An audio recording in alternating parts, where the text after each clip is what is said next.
Thank you, Intuition. I've been sitting here yapping at myself, and you're the first one who said, dude, you're muted. Thank you so much. Thank God I've got you guys here. I could probably do a whole show muted. People would think it's a mime extravaganza. Who's this guy miming? With the hands and the pictures and the screen. Big love.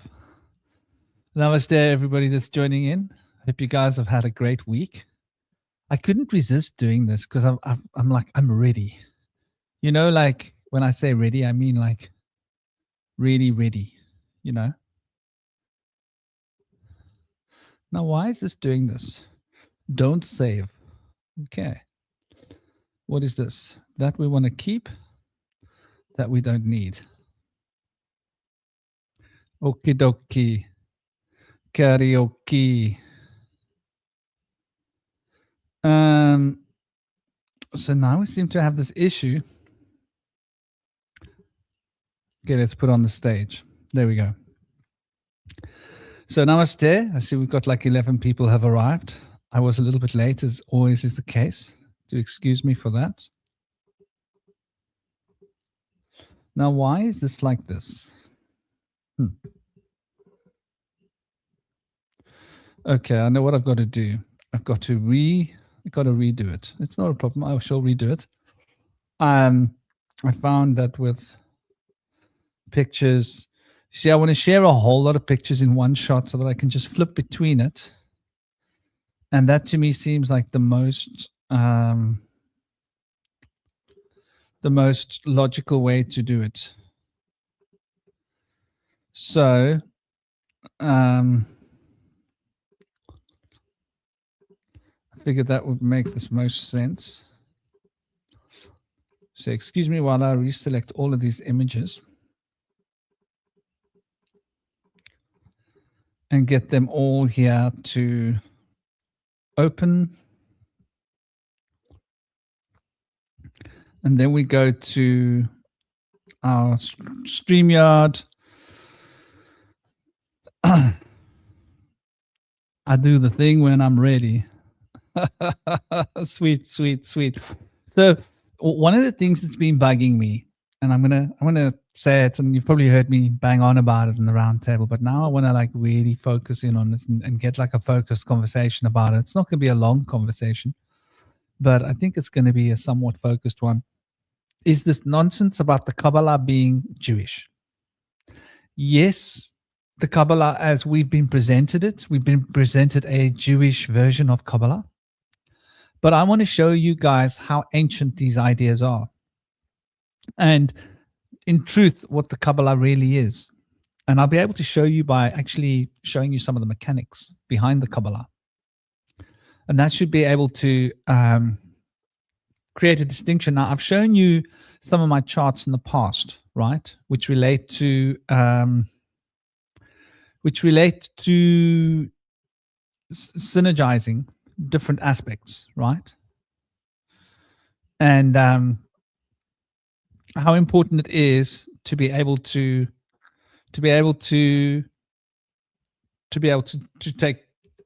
take note of all of these things and recognize exactly what it is that's going on when we're looking at it. So here we go. Now we're on track. So here's a picture, right? Obviously, we're banging on here about Sumeria. I want you to look at what we're looking at very carefully here, right? It's the Sumerian tree of life, and it goes right back. You know, the Akkadians pretty much use the same thing.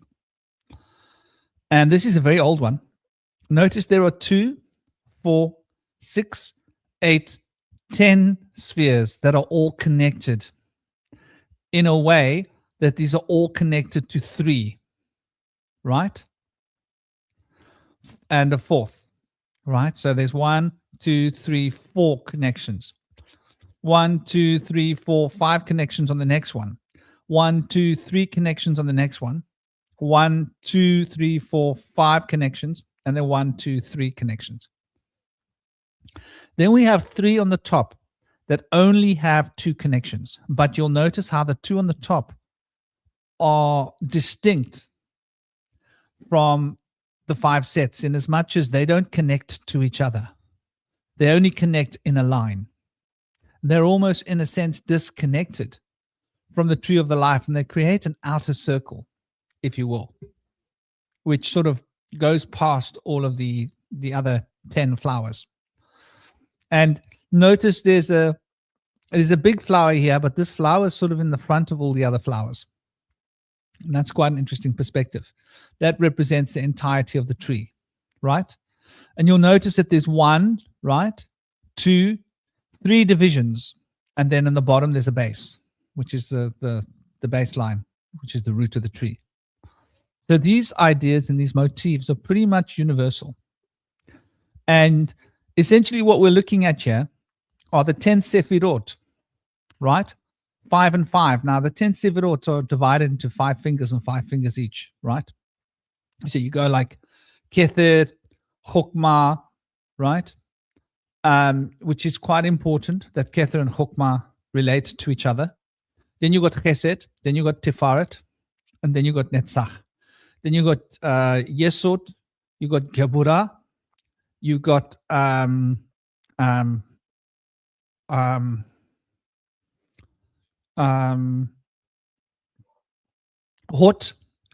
and you got Yesod, and you got Malkut, the earth. So these 10 Sephirot fit together like this in a state of prayer, which is what this symbolizing. And then above that, you got the 3 divisions, which is the Ein Sof and the Or, the Ein Sof and the Ein Sof Or, as these ideas have been presented to us through modern versions of Kabbalah, although they're not so modern. And so as you start to delve into these very ancient traditions, you start noticing the same pattern. You start noticing it everywhere. Big love, we got Gaz. Yes, these are the Anunnaki guys that they keep banging on about on all the clickbait shorts. Clickbait shorts all over the web. How are you doing, Gaz? How are you doing? All those weird Japanese writings. What do I call you? I don't even know where to begin pronouncing it. We got Tom in the house. We got Out Tuition. And everybody else that's watching, big love and welcome to all of you. I hope you guys are having a good one. So yeah, you'll notice that all of these trees, and let's look at some more of these trees, right? Let's look at some more of these trees.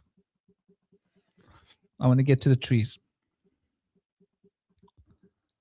Okay, so here we can see, a Syrian tree on the left-hand side. You'll see there's a similar thing going on, right? Only here, you've got 5 on the top, 5 on the sides. So you've got the 10 that connect to each other, which are an intricate web. So this one connects to this one, connects to this one, connects to this one. This one connects to that one, connects to this one, connects to this one. You'll notice they're all connected to a lot of them, except for the 5 on the top. They're separate. They stand outside of the tree, and they only connect to each other in a chain. So this one is only connected to that one and that one, where this one is connected to that one, this one, that one. You see that it's always connected to at least 3. And you can see here's another version of the Assyrian tree here with little flames attached to it, right? Basically the exact, very similar idea, only here we've got different numerations. We've got 3, 4, 5, 6, 7. So we've got the 7 pairs, which is the 7 polarities. And then we've got 1, 2, 3 pairs, right? Which is the higher triad of Kether, Chokmah, and Bina. And then you've got the Ein Sof Or at the top. The same idea as the tree of life. It's not that different. Here we got another one. This one is, where's this one from? Somewhere in Babylon, Babylonian tree. These ones have got flowers on it. They're all very similar motifs to the tree of life as we know it, right? Here's another one. 2, 4, 6, 8. Once again, 2, 4, 6, 7 on the top, right? This one's a slightly more complex one, but notice at the top here we've got the idea of the dove, the bird that's flying, with the Christos in the dove. So you can see how old these motifs are, from whence like our religious orders have gotten their sort of information from, right? This is Assyrian, this particular one here. And you have nothing left. This is like the only place to hang out, and you torment me. Am I tormenting you? Who's tormenting you, guys? Who's tormenting you? Is it me? Both images are symmetrical. I reckoned I'd mention it because symmetry is a pattern of creation itself. Exactly, Tom. What's going on, Gaz? Are you okay? I hope you're good, man. I hope you're well. I hope you're thriving. So where was I? Yeah, so looking at these trees, right? Here's another one. This one I think is this Akkadian or is this Sumerian? I'm not entirely sure which one this is. It's either Sumerian or Akkadian, one of the two. Also very, very old. And look at this tree, very intricate. 1, 2, 3, 4, 5, 6, 7, 8, 9, 10. And then we've got this branch at the top, which is a defining factor, right? Then we've got 1, 2, 3, 4, 5, 6, 7. So we've got 10 and 10 and 7 across the top. Very interesting because it's relating once again to the Sephirot and to the 7 chakras. This is a combination of the astral and the etheric sort of structures, if you will. Now let's take a look at some of the obvious smoking guns that nobody really wants to talk about, but I think they're really important to get a handle on. AI. Are we talking about AI, guys? AI, or are you saying L? That's quite funny. Like L is AI, isn't it? When we get right down to it. So the smoking gun is Lilith. And this isn't just Lilith, but this is an obvious one. So we all equate Lilith with Judaism, don't we? Well, sorry. I'm sorry to burst the bubble, but they borrowed it from a series of cultures, and it started with Lilitu, who dwells in the desert lands and open countries in the spaces, and is especially dangerous to pregnant women and to men and infants. Men that want to be fathers, right? She will seduce them. Pregnant women are in danger of her, and infants. This is a demon of the wasteland, and her name is Lilitu. So we can see how much of the infrastructure, which is very ancient in the Judaic school of thought, has literally been borrowed verbatim from Sumerian and other different cultures, right? And am I going this right way? Right. Let me go the right way. Yes, a beautiful tree, very beautiful tree. This one I think was Akkadian, if memory serves.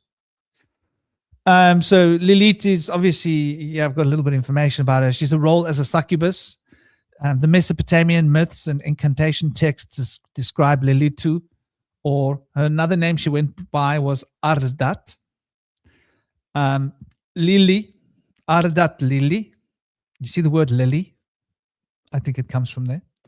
As a nocturnal demon who enters homes to seduce men and cause them to have erotic dreams, wet dreams, in order to produce more demons, right?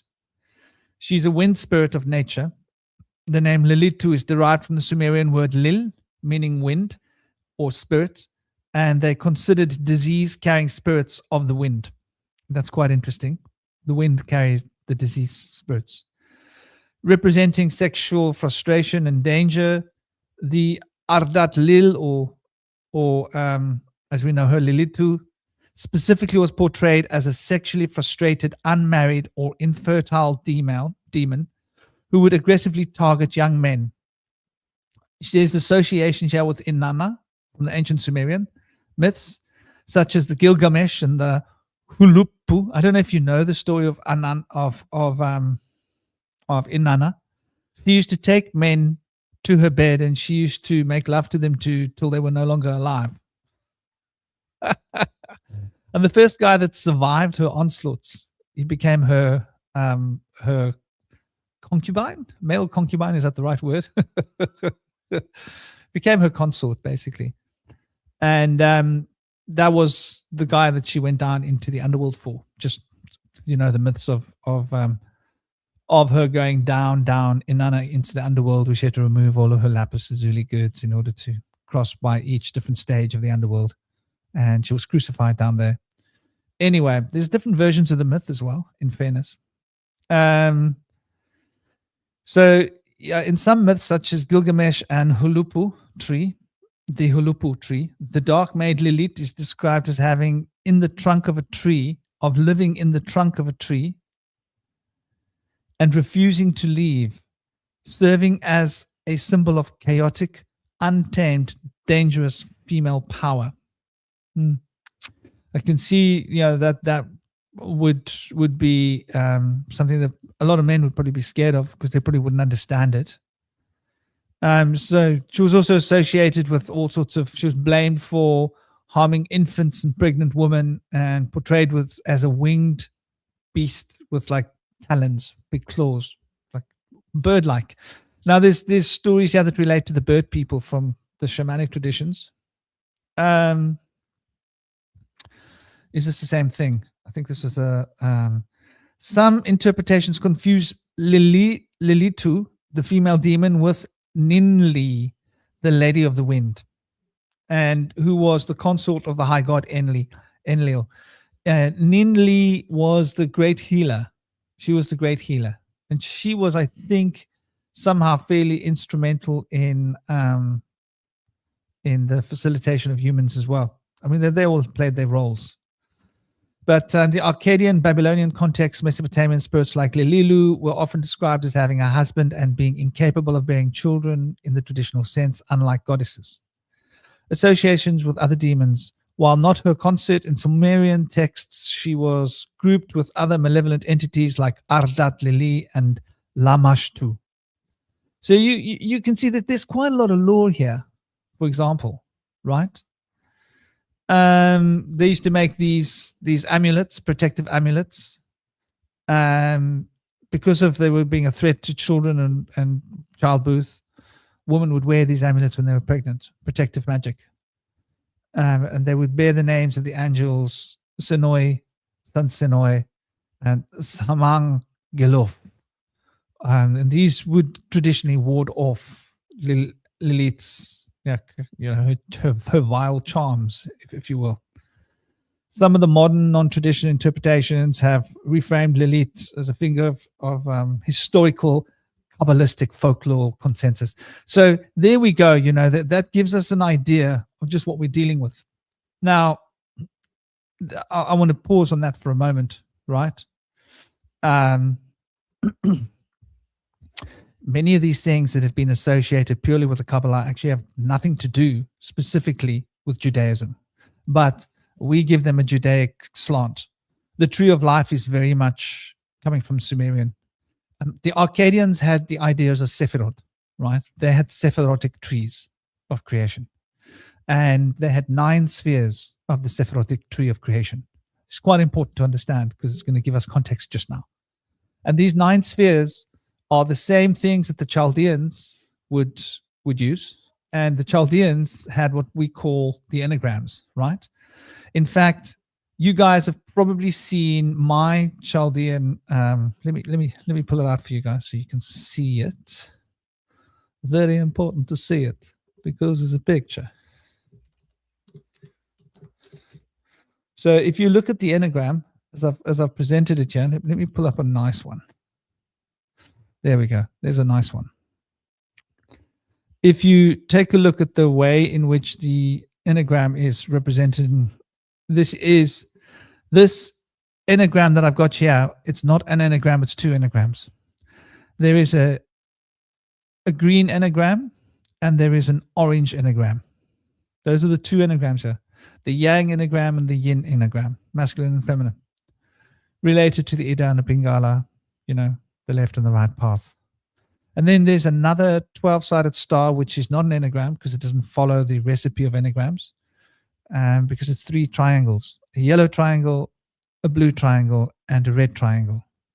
The yellow triangle is 369 for obvious reasons. The blue triangle is 825, and the red triangle is 7, 1, and 4.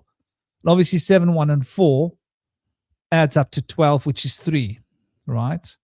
And 5, 8, and 2 adds up to 15, which is 6. And 3, 6, and 9 adds up to 18, which is 9. So you see the 3, 6, 9 motif is repeating itself. This image that I've got here, just so you know, I got it from a Chaldean seal. And this is carrying the Sephirotic potentials, the 9 spheres. And this is essentially the basis of numerology as we know it. Now, when we look at the Kabbalah, what the Kabbalah essentially is it's numerology. That's essentially what it is. And so it's quite interesting when you start to really appreciate it, right? The fundamental is Howard here with us. The Howard. Big love. Namaste, Howard. How you doing, brother? Hope you're good. Hope you're well. I lost my thing. Share screen. I lost my screen. I accidentally closed it. So let me go and get that window back.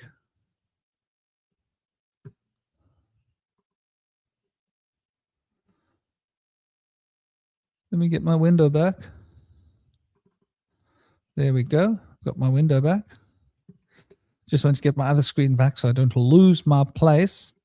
So yeah, what I've got up here using as the enneagram, and there's actually 2 enneagrams, and the third one's not an enneagram. An enneagram is very specific, like a pentagram or a hexagram or a septagram or an octagram or a dodecagram. An enneagram has to be 9 lines that are all exactly the same length.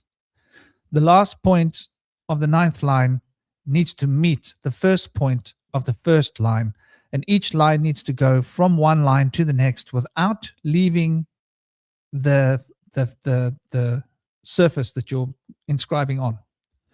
These are the principles of magic and sacred geometry. If you're going to inscribe a geometric symbol, there are recipes for how to do it in order to maintain the prana and the chi to fulfill each of the aspects of this, the points that you are inscribing. For each point carries its own element of archetypal relevance and represents a circle in itself. Really important to understand this. So when we're talking about a pentagram, we're talking about 5 spheres and how these 5 spheres are connected, right? When we're talking about an enneagram, we're talking about 9 spheres and how these 9 spheres are connected, right? And when we look at the enneagram system, we'll notice that there are 18 spheres. So I suppose this is probably a good place to also, well, before we do that, let's continue with where we were at. So the Sufis. Now, what we call the Kabbalah is called Qibla. Now, Qibla relates to the direction that people face when they're praying, right? Mecca. But it's more than that. That's the exoteric realization of Qibla. Qibla is also got to do with psychic internal orientation with the 9 spheres. And so within the deep mysteries of the Qibla, there is the knowledge of the 9 spheres. And this has been sort of quite well brought into the public domain by the Sufis who know these mysteries. And the Sufis who practice these Qibla mystic arts go into shamanic trance, and they traverse these 9 spheres when traveling out of their bodies. And it's all about conceptualizing this tree of life, right? These 9 spheres, which is the tree of life. This is the Kabbalah. When you start to look at what these people are describing or what they're saying, this is exactly, the only difference is they haven't stylized it in the way that it's been stylized by the Judaic people or by the Hermetics. And I believe that stylizing is really part of some big psyop. They are trying to mislead us. They want us to get lost in these little geometric pattern drawings that they make for us, because those are so limiting. And I'll explain to you why.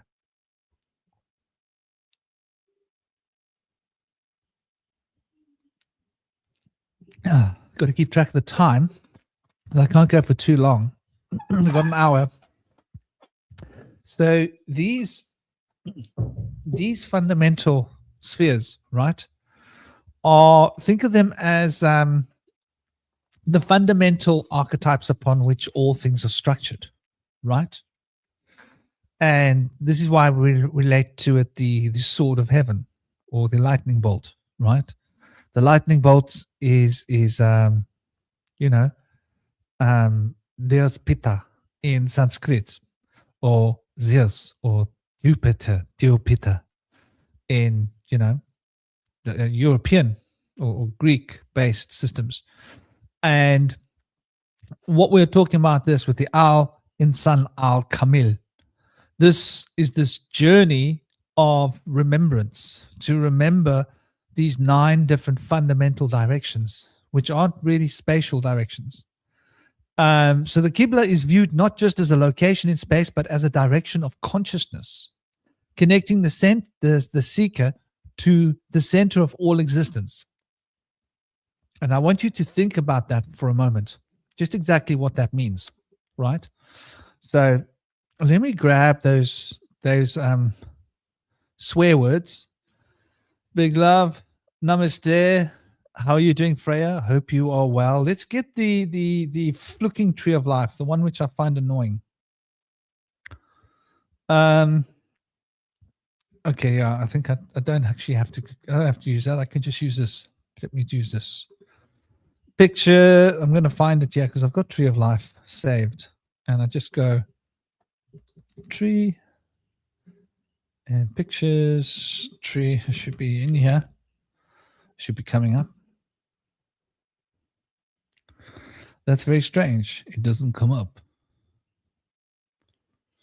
Okay, so we will go with the tree of life here. Tree of life, Kabbalah. And they will give us a pretty little tree that we can use. There we go. Now we need to. What is this? Why is there this issue here? This is a little bit annoying. Okay, that'll do.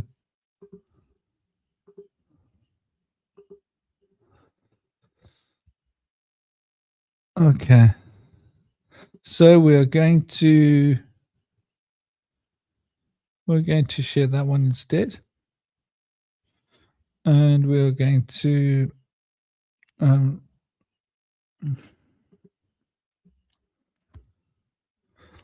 oh, I have to stop sharing. Okay.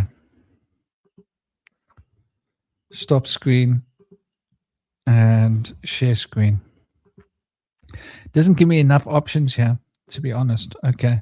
But here's the traditional Kabbalistic tree of life for you to take a look at. Right? And tell me that you don't see what I'm seeing here. I find it a little bit offensive, if I'm honest. Right? Because firstly, the way in which it's structured is like little balls and little paths that connect these little balls, like it's a little set of boxes. It's almost like these it's designed to box you in. And what this does not represent, I think, which is really, really important for us to recognize and realize, is that life is a fractal, right? And any system that you have needs to represent the fractals.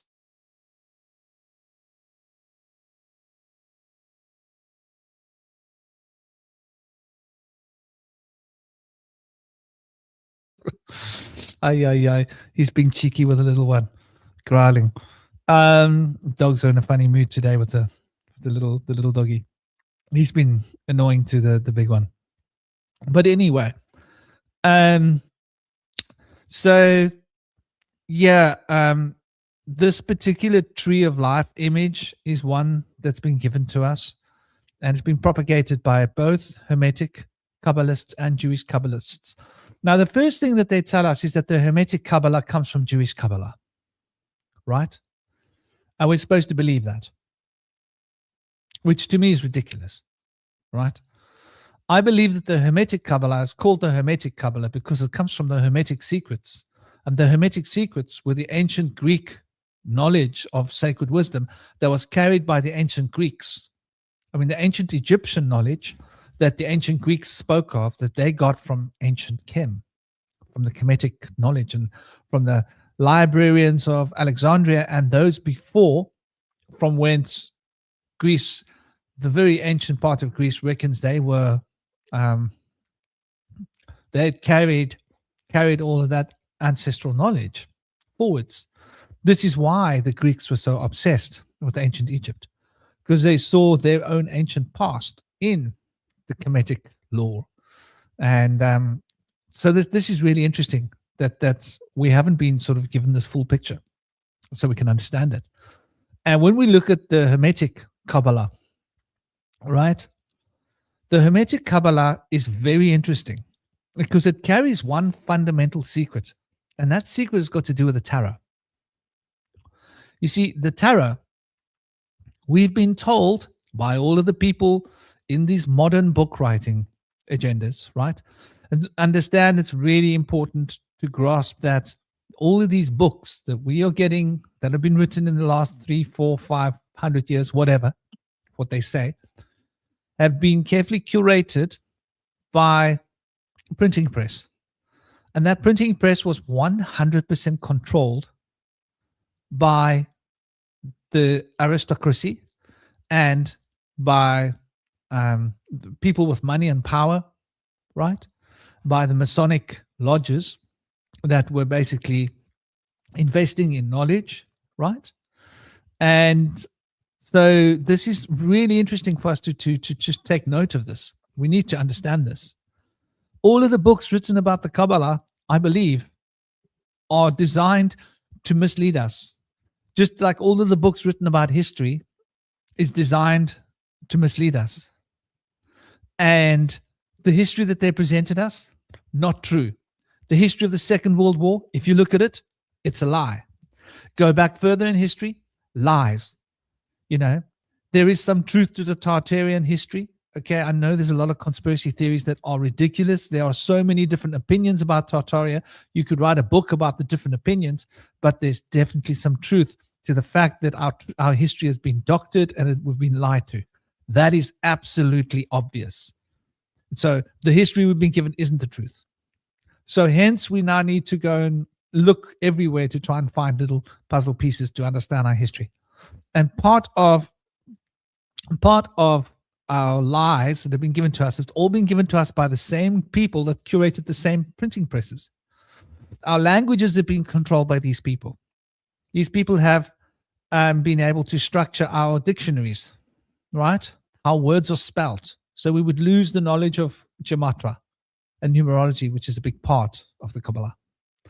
And not only was our dictionaries changed, the meanings of words were changed, right? Subtly changed, generation by generation. History was changed. Our knowledge of physiology and our body was changed. They took away our knowledge under the guise of education. They educated all of the true knowledge out of our children and filled their heads with nonsense. This is why we've got Gen Z. Okay, if you want to understand why this is all happening, you've got to understand the generations. Have you guys ever wondered what's going on with the generations, right? I am considered Gen X, right? And what comes after Gen X? Gen Z, right? When does Gen Z go until? Does Gen Z go up until 2011? Gen Z date? I think it goes up till 2011. I could be wrong.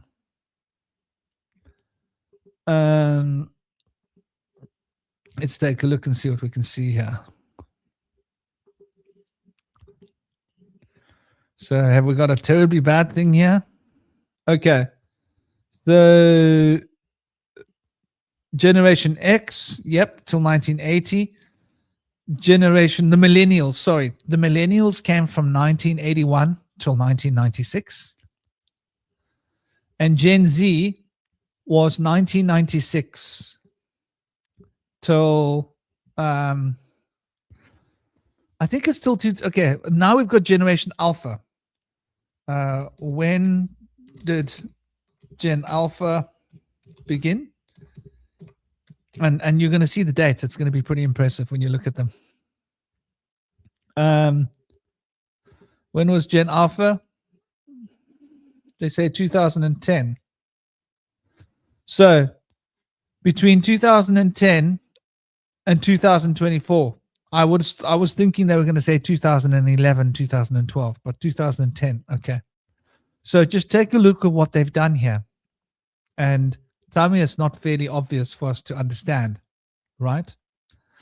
Because when we look at the current generation, right? The current generation is Generation Alpha. We are in the time of reset, right? There was Gen X, right? Then there was the millennials, right? And then there is Gen Z. The millennials represents Y. So we've got X, Y, and Z. What happens after Z? The alphabet resets. What does it happen after reset? It starts with a new generation, Generation Alpha. Why is it called Generation Alpha? Because when will Generation Alpha be becoming young adults? 2029, right? 2028.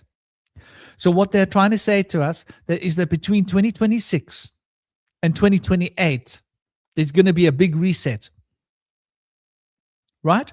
It's happening now. And that big reset is going to prepare the next generation of adults, which were born between 2010 onwards, that will start to be becoming 18 years old when they are 2028, right? 2028, 2029, they'll be just becoming young adults. And they will be the harbingers of the new resetted generation. That's why they call Generation Alpha. And Gen Z was the end of the last generations. And then there was Generation Y, which was the millennial generation. And then there was, before that, Generation X. And before that, we got the baby boomers and we got everybody else. But don't you find that interesting that they've actually, who do you think's responsible, right, for making up these names? I mean, you couldn't make this up, right? This is like it's almost too amazing when you think about what they're actually saying here. What was that? Why can't I control this thing very well? You heard that a lot of people born in the 90s still gravitate to sensibilities, and the 2000s and onwards produces more normie children due to dumbing down of the culture. Yeah, I think, Howard, there's a lot of dumbing down happening. I think it's a big part of it. And speaking of the dumbing down, right? This idea of people being sort of dumbed down, the normies being dumbed down. But what about the esoteric-minded occultists, those that were desiring to understand knowledge, those that were desiring to understand the deep esoteric, the arts, right? Were they also dumbed down in some way? And if so, what does that mean about where we're at right now? I think it's really fundamental for us to just grasp exactly what we're saying here, right? Because indeed, you've had this massive dumbing down of society, which is truly a profound thing if you think about it, right? But we've also got this dumbing down of the occult art. So think about yoga. Yoga got westernized. They invented these 7 color chakras: red, orange, yellow, green, blue, indigo, violet, right? And they reinvented what chakra represented. They reinvented what karma represented. They got hold of yoga and they turned it into something very different to what yoga is in its tradition, right? Became a trendy thing. So they've taken the Kabbalah, they've turned it into Jewish mysticism, knowing that they were going to turn humanity against the Jews because it's part of the plan, right? Why do you think the Zionists hide themselves within Judaism, right?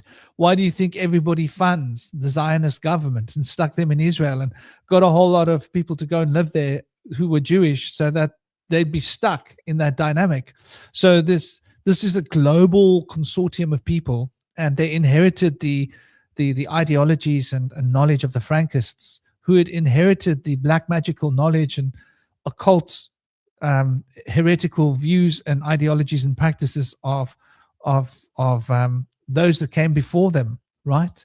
And so when we look at where the Frankists came from, it's got a pretty dark past. Google will tell you that the Frankists have not spawned the Zionists, but have heavily influenced Zionism. Let's just take a moment to digest what that actually means.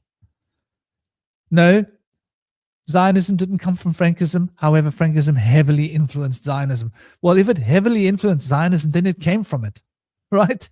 Because these are movements, these are political ideologies. And if one political ideology is heavily influenced by another one, you could say that it came from it. Well, it's not exactly the same as what it was, apparently.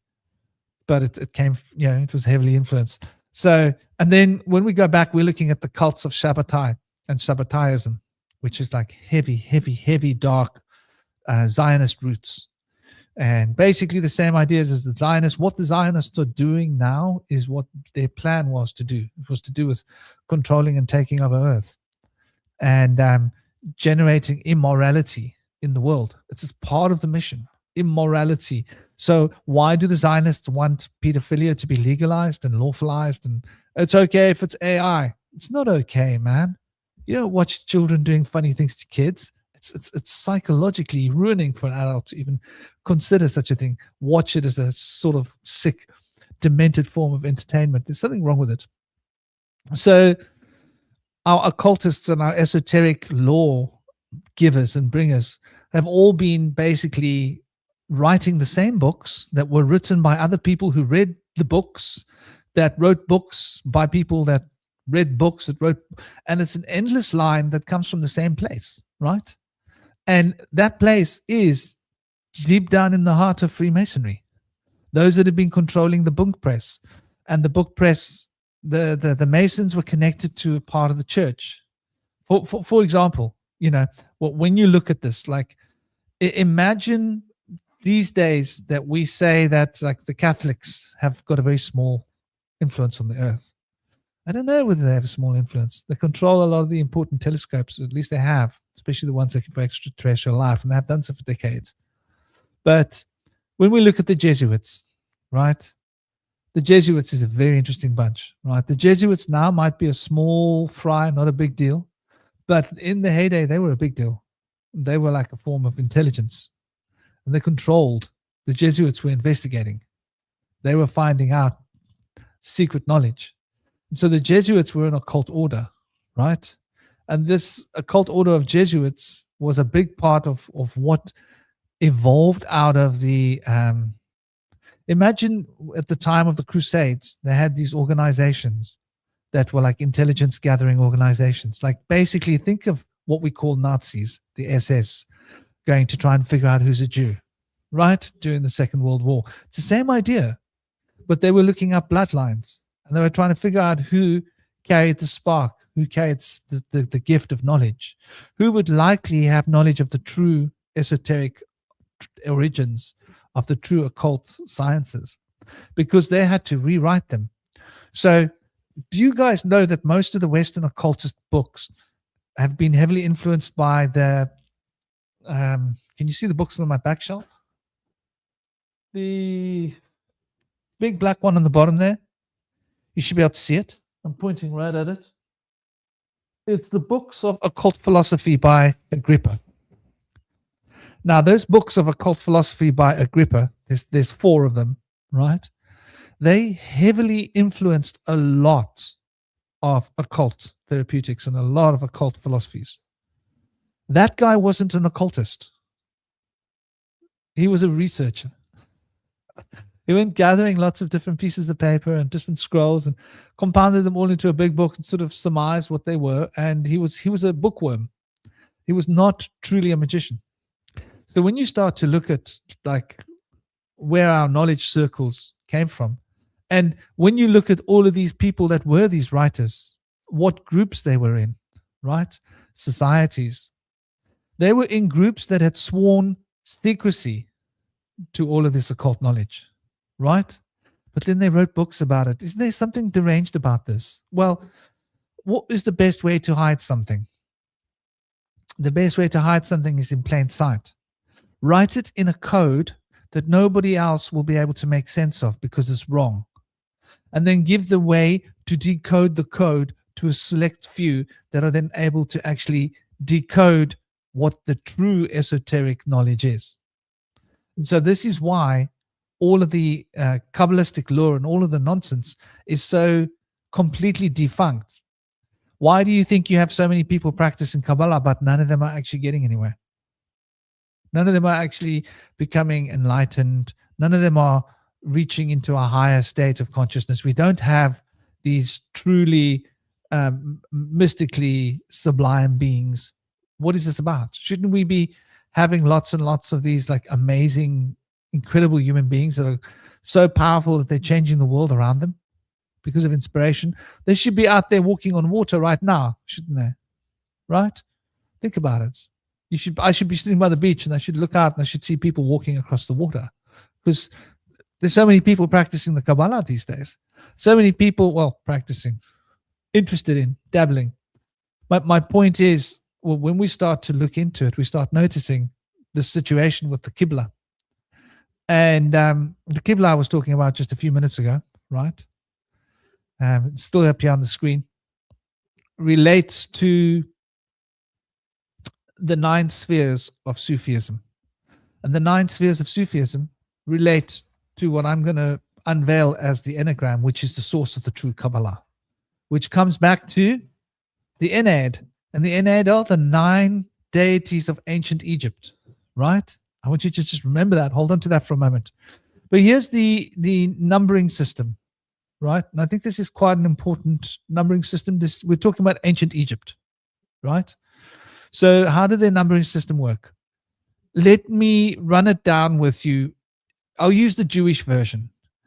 1, Aleph. 2, Bet. 3, Gimal. 4, Dalet. He, Vav. 6, Zain. 7, Het.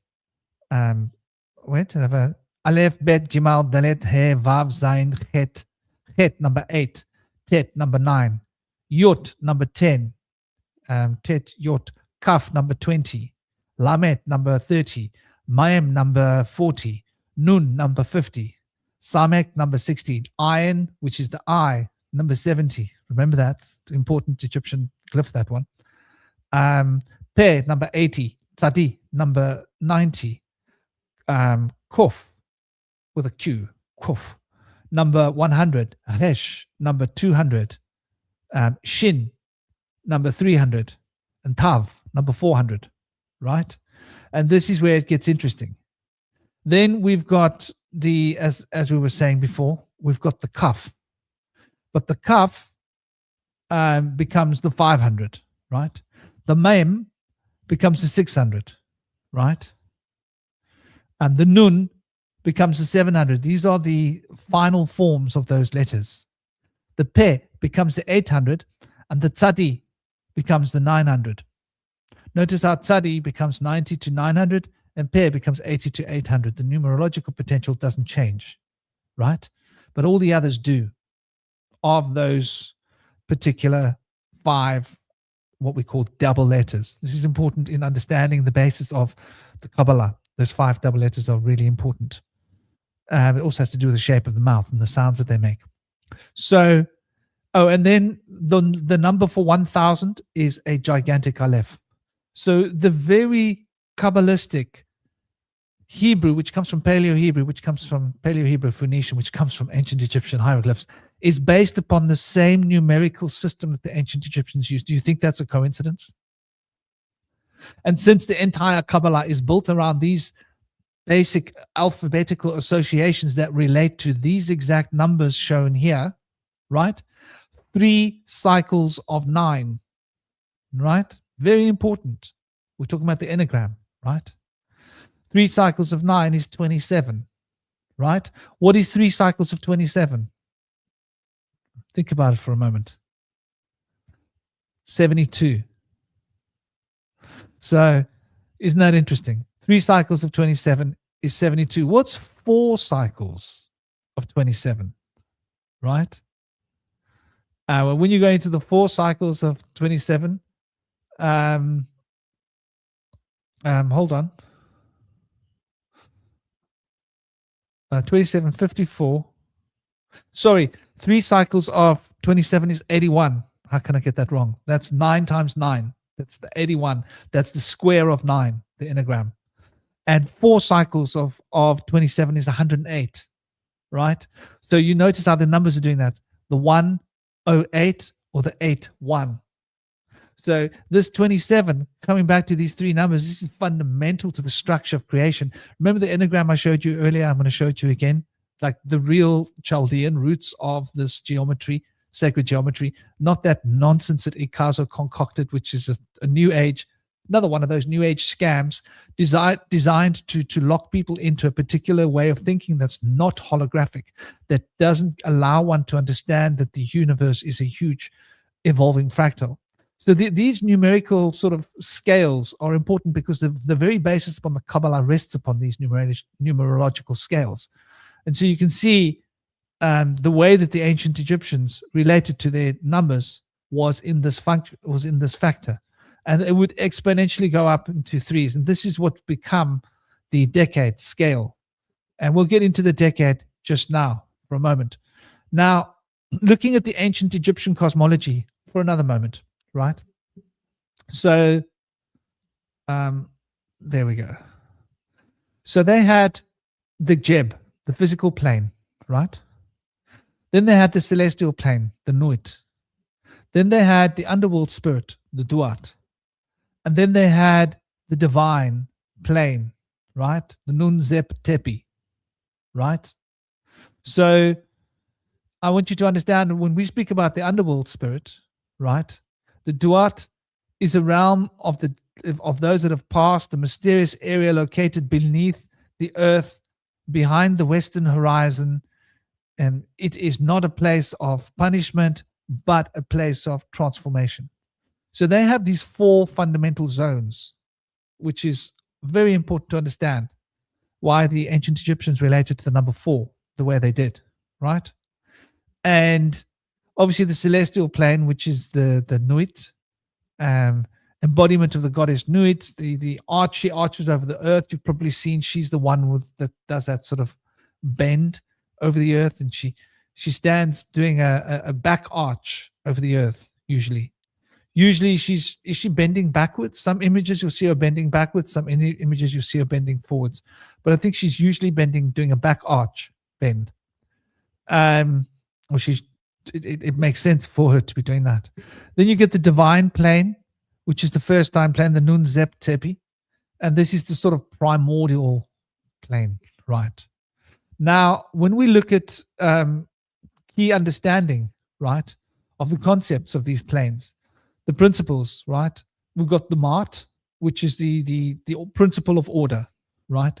This is that the harmony of law is vibrating throughout all of the frequencies of the multiverse of creation, which means that there's a synchronicity, a correspondence, a golden thread of correspondence moving through all things. Then they speak about the multi-layered soul, right? And once again, we've got the ark, right? We've got the bar, we've got the car, and then we've got the earth, right? And the 4 cardinal points in the Egyptian law were the 4 sons of the Horus, the horizon, right? and they protect the organs of those that have passed, linking the body to the four corners of the universe, right? So, and then there's these four phases, right? So the phases are like the birth, manifestation is the creation, and the transition, which is the bar separating from the body. And then there's the judgment, the divine judgment of Ma'at. This is like what we still have today in Christian cosmology, right? Only the heart is not being weighed against the feather, but it's just decide whether you're worthy to be initiated into the ark. The ark is the divine eye of all knowledge, and the successful integration of the ka and the ba into the ark, joining the gods in Akhet. So the ark is the primordial state of being, right? It's really important to understand that. In the Kabbalah, we're speaking about Atzilut, right? The Ba is the higher supreme mental plane. This is the plane of intuition. It's also the plane of emotional context. Higher emotion is in information that you can learn through your emotional intelligence, which is the supreme intelligence. Then you've got the Ka, which is and the Ba relates to the astral. Then we've got the Ka that relates to the etheric, which is like the logos, the logical. So the Ba relates to the Bariya, right? And the Bariya is obviously the sphere of creative potential in the Kabbalah. We've got the archetypal Atzilut, we've got the Bariya, which is the creative potential sphere. And then you've got the sphere of Yetzirah, right? And the Yetzirah is that element of the Ka, right?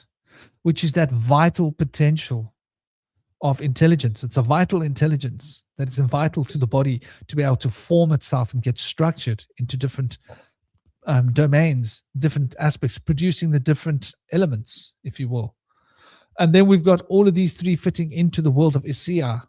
So these are like the four planes of the Kabbalah, if you really understand what these guys are going on about. And obviously the ark represents the effective spiritual body of humanity, right? And the Ba is that part of the spirit that connects, it says connects heaven and earth. It's not really true. It's that part that connects our consciousness to the divine, our mental body to the divine. And the Ka, this is that life force that connects the mental body's energies to the physical body, right? And then the physical body is the Ket, which is the receptacle within which the Ka is able to root the Ba, and the Ba is able to root the ark, producing this synchronicity. And then we've got the divine hierarchy. The Assyrian tree represents the structure of the cosmos, and all of the spheres as they correspond. There are 9 spheres. There's always 9 spheres. And the idea of Adam Kadmon, which is the cosmic man in the Kabbalah, represents this anthropomorphic form of the tree. So the tree has been sort of put onto the form of a human body, right? Seen as like a parallel to the Assyrian stories, where the king himself would be seen as the earthly reflection of the divinity. So this is where these ideas come from, is where the very ideas of Adam Kadmon comes from. People don't know this, right? Gematria, numerical system. In Mesopotamian, scribes were particularly interested in this, and they were studying and promoting the knowledge of Gematria back in the Mesopotamian times, right? And so that's where the alphanumeric substitutions came from, right? They realized that there was secret knowledge being hidden within this. And this then became better known later times, right? That were discovered, and they obviously made up dates because these guys just knew exactly when these things were from, right? They just know. But they're saying 727 to 707 BCE. That's one of the particular plates that they've got.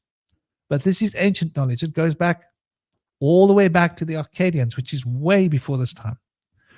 And so But they've got these tracks that go back to 707. Now, Judaism, they're telling us, is old. They're telling us Judaism is thousands of years old. You know the oldest Torah? Do you know that the oldest Christian Bible is older than the oldest Torah? Did you know that? Are you guys aware of that? This is how ridiculous it is, right? Like, I think that the Jewish religion is a very modern invention, personally. I don't know. What do you guys think in the chat? Well, what are your opinions? Like, let me Google. What is the oldest copy of Torah original? And where is it stored now? Just because, the Google AI is going to try and talk nonsense at us, because this is what it does. So,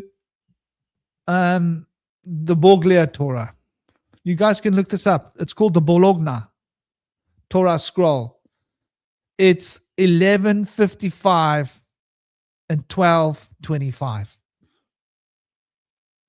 Now, you explain to me how the oldest copy of the Torah goes that way back. Only goes back to that point, right? It doesn't make sense. It just doesn't, right? We've got papyrus from ancient Egypt. So what's the oldest? What's the oldest Egypt papyrus scroll, and where is it kept? And when we look at the oldest Egyptian scroll, right?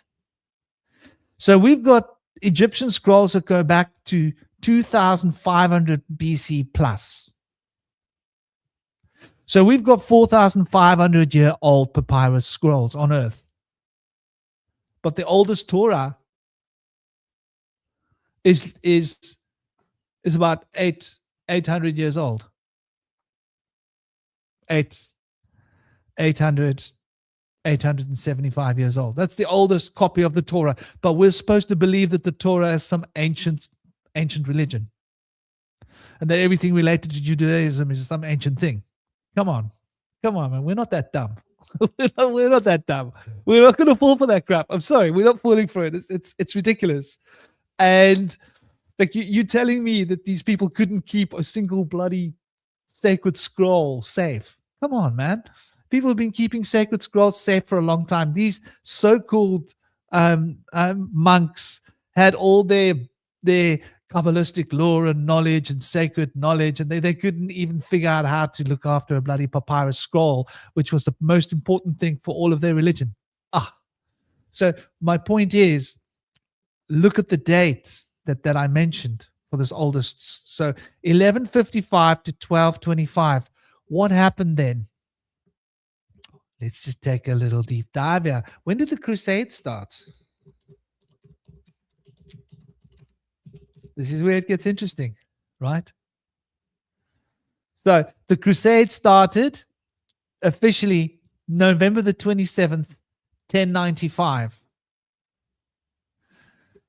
Don't you find it interesting that a little while after the Crusades had done they basically, after they had gone and burnt all the books from all the way around the world, suddenly these Torahs are popping up. And now we've got these Torahs. And suddenly this Torah is like the most ancient thing around, right? And if you ask Google, it'll tell you, oh no, Judaism's thousands of years old. What it might be, we don't know. But what we do know is that they're worshipping and they are talking about demons and deities that come from the Akkadian tradition and the Sumerian tradition, like Lilith, for example. And the other deities that they're talking about come from ancient Egypt, right? You know where the Yah comes from? Yah is a lunar deity. Yah is a lunar deity in ancient Egypt, by the way, just in case you want to. This is one of the most important divine names in ancient Kabbalistic lore, right? Yot He, Yah. And El, same idea. Go back and look at El, with where this comes from. This is going right back to Akkadian Sumerian stories. Very ancient, right? Way, way before any ideology or anything that's close to like Judaic thought could have come into being. So there were people that were carrying this ancient knowledge from these ancient places for a long, long time. And some of them happened to become Jews. And this was, I believe, after the Crusades. And others, they maintained a different order, right? Who were the Cathars? What knowledge did the Cathars have? The Cathars had this knowledge, this Gematra knowledge, this ancient part of their tradition, part of their Cathar magic, right? Also, that goes back through the Gnostic channels, back to ancient Egypt, through Greece. Everything that Greece had came from ancient Egypt. The Kabbalah comes from Greece. It's more Greek than it is Jewish, its roots. And there's the ideas of for example, right? What's his name? Why can't I think of his name? He didn't leave many books behind, but he shaped all of the Greek ideology. Who's the greatest Greek? One of the greatest Greek mathematicians. His name is in our geometry today. What's his name? Can you guys think of his name in the chat? It's escaped my mind for a moment. It's why am I getting tongue-tied? Why can't I think of his name? Probably I can hear my boy off in the distance and I'm distracted thinking about, is he getting into bed or is he not getting into bed? His mom better be putting him into bed. Okay, no, it's not quite 8:30 yet. But I did ask her. No, it's 9:15. She's only putting him to bed now. Okay. Better late than sorry. Damn. Where was I? Yeah, the fundamental and important aspect of how this Pythagoras, how could I forget his name? Pythagoras, the Pythagoras theorem. Yes. Thank you, Tom. I feel really silly now. I couldn't forget first Pythagoras, but Pythagorean knowledge was based upon numerology and the sacred geometry that Pythagorean schools of mysticism were teaching, which is documented by other Greek people. There's Pythagoras, by the way. Okay, so here's where we're going to go right down to it. We're going to get right down, ladies and gentlemen. Pythagoras taught a set of mystic traditions and knowledge related to the 9 potentials, right? And the 9 potentials. Do I have something here anywhere? Pythagoras. Let's see. Didn't I at some point? Numerology. Pascal, no. Okay. So let me just Google it so I can show it to you guys, because I thought I had a thing from a while ago. Pythagorean philosophy and sacred geometry. Let's hope that I can find what I'm looking for here.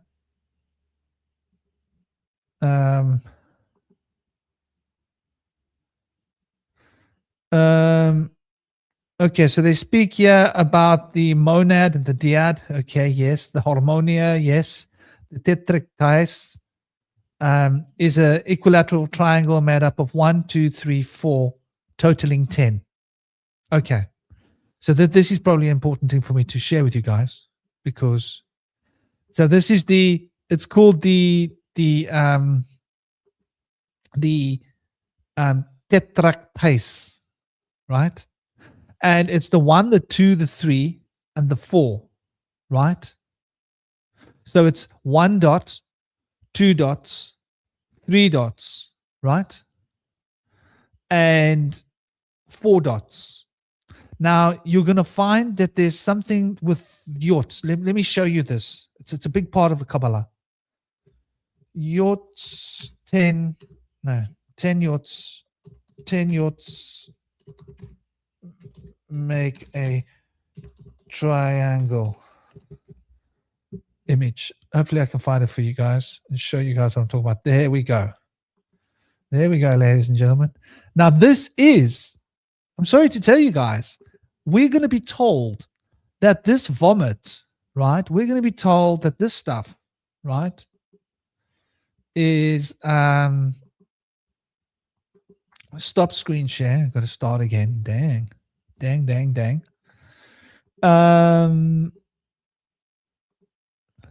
There we go.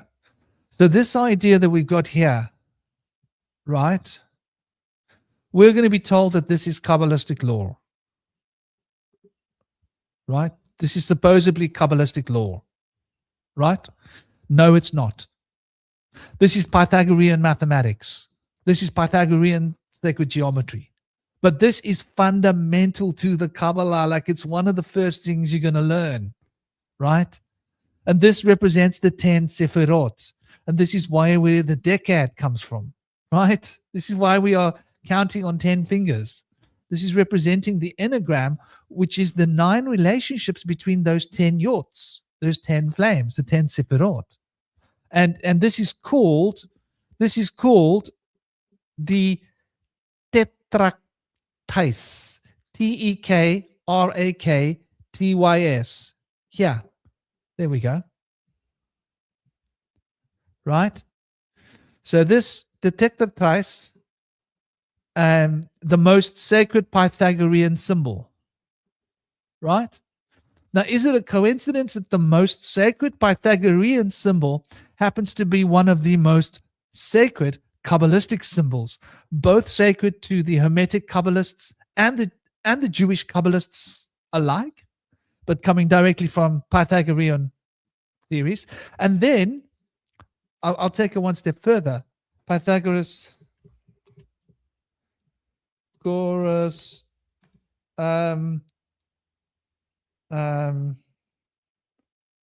numerology. Okay, so now we're looking at the Sephirot, right? Let's see if we can find it. When you do this, you get stuck. Pythagoras, numerology, enad, duad, triad, and the 9. Okay, let me try that. Okay, here we go. Finally. Frustrating when you're dealing with a bloody AI that is, it's bent on leading you down the garden path. You really got to know how to handle it. So this is like the fundamentals of Pythagorean numerology, right? Now you tell me that this isn't the Kabbalah. So the monad is the ultimate source, unity, and starting point of all things. We call it Kether. Kether, the monad. Okay, right. Then we've got the dyad. The introduction of duality and polarity represents division and the contrasting forces of light and dark, right? And the possibility of relationship between things. I'm sorry, but in the Kabbalah, that's the second sphere, right? That's Chokmah, represents wisdom. The second sphere, which is the triad, right? In Kabbalistic law, this is called Bina, the first true odd number and the resolution of the dyad's conflicts, right? This is where the polarity becomes stabilized, right? Harmony, no, wrong word. Sorry, AI, you fell on your butt there. Balance, not harmony, balance. Balance between two things. Harmony represents a number of things. There aren't a number of things to be in harmony. There's just two things. And when two things have harmony, it's called balance. So it's representing balance. So this is where AI is trying to take us cockeyed, trying to screw with our heads. And it's the completion of a cycle, the beginning, the middle, and the end, right? So this is represented in Bina by the dark ocean, where you have the 3 mothers, right? The 3 mothers, the triple goddess. Hold on, witchcraft. Let's just wrap our head around what we're talking about here. So this is ancient knowledge of the Kabbalah being represented in the ancient Greek. Then if you go through them number by number, right? The triad, the enad. So the enad is the pinnacle of the single digit sequence. It is the limit of numbers before they return to unity. 10 is the return back to unity. That is Malkut. So, but where are all the other numbers? Anyway, if you guys go and look this up, you will see for yourselves, if you break through it, number by number, each of the Pythagorean, the fours, the five, the six, all of the numerological principles as outlined are the baseline of what has become the Sephirot, the Kabbalah. And they're the 9 spheres. And that is essentially the true heart and soul of the Enneagram, right? And I don't mean that nonsense at Ikazo. I'm talking about the Chaldean one, right? Now, you have the 9 deities in ancient Egypt.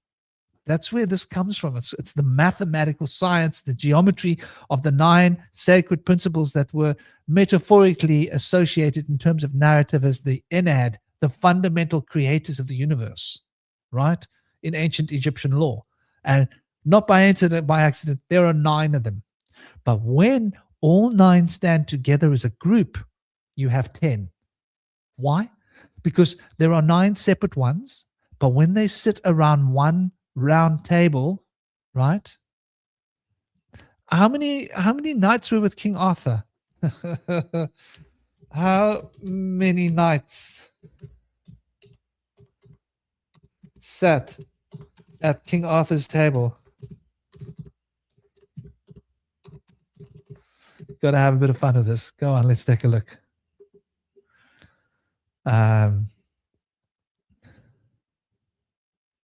150. No, man.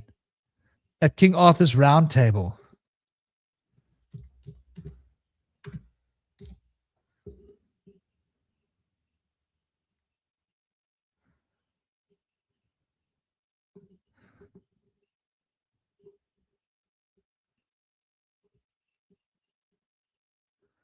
Okay, they're quoting in ridiculous numbers. 250, 150, 50, 24. Nobody seems to get it right. Diot Percival Romance, 13. Okay, that's interesting. Some people are saying anywhere from 12 to 1,600 warriors. I bet you there were 9. I bet you there were 9 in the original story. But the story's been told by so many people, you can't really keep up with it, which is fair enough. This is what happens. It's part of the dumbing down of society to take our stories and steal them from us, repackage them in ways that they don't work. So when we look at this Enneagram system here, what do we see? We're seeing 9 circles. I hope you can all see 9 circles, because that's what I see when I look at it. I see 9 circles. And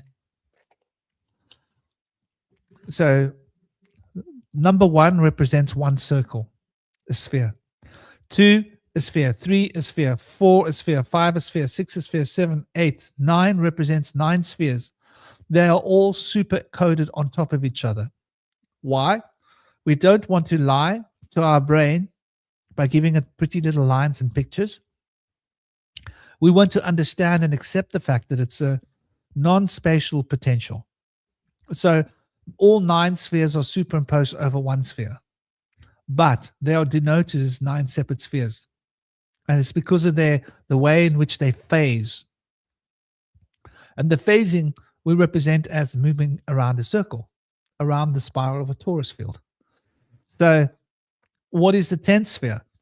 The 9 crosses the event horizon, carrying all of the completeness of all of the 10 spheres with it.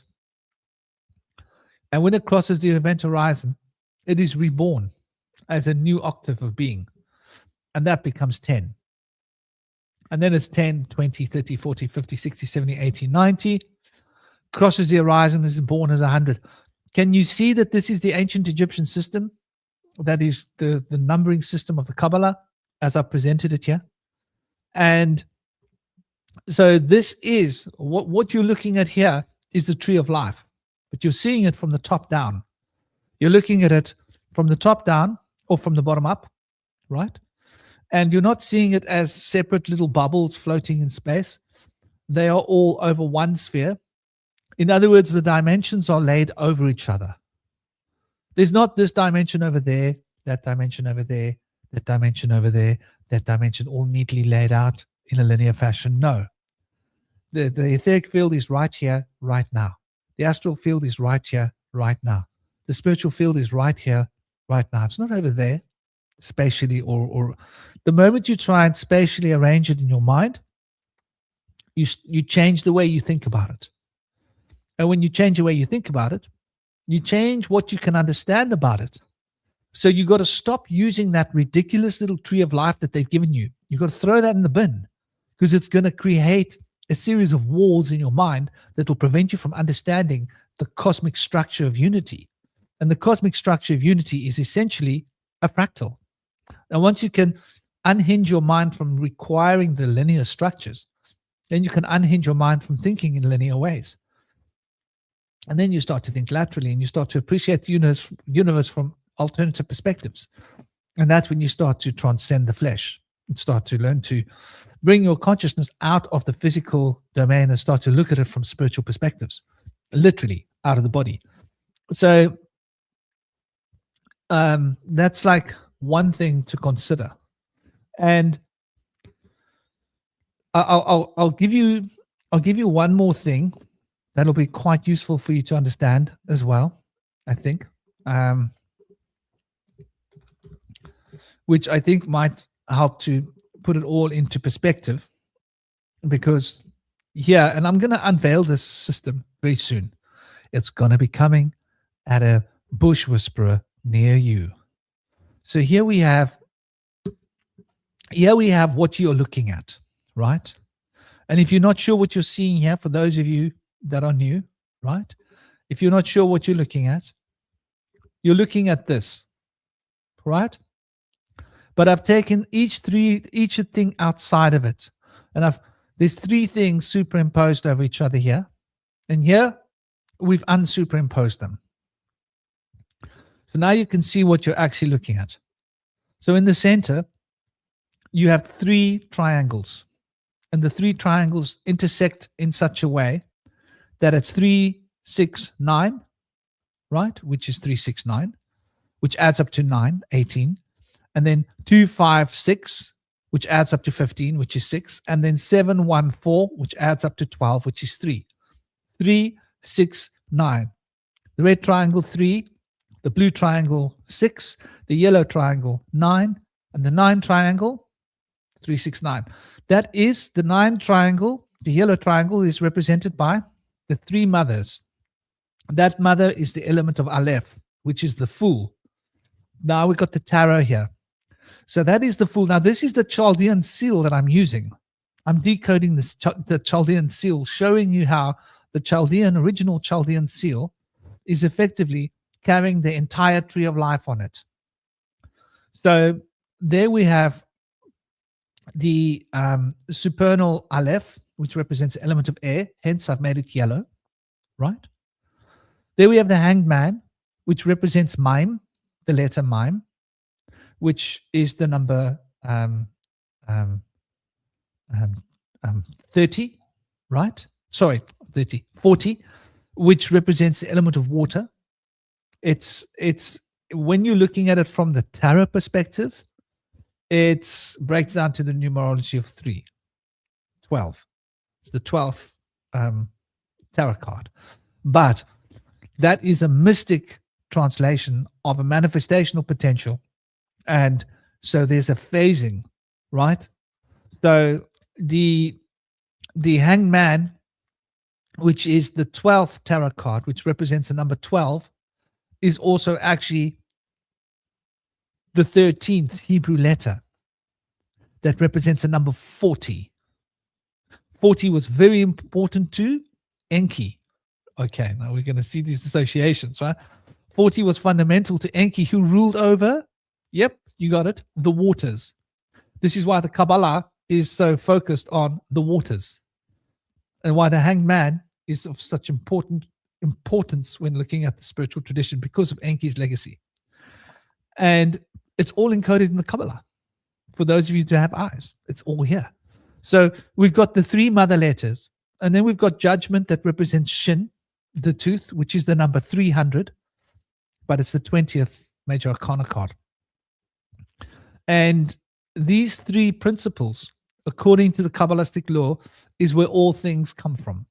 So all the other letters were born of these three mothers, right? So notice that these three triangles together make a 9-sided geometric square, which I do not call an anagram. I want to be clear. I do not call that 9-sided square in the side an anagram. And I take it you guys know why I don't call it an anagram.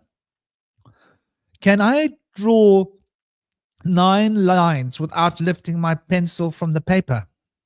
And the 9th line ends where the first line starts? No, I can't. It's not an anagram. It's a 9-sided geometric star. Or there are 2 anagrams here.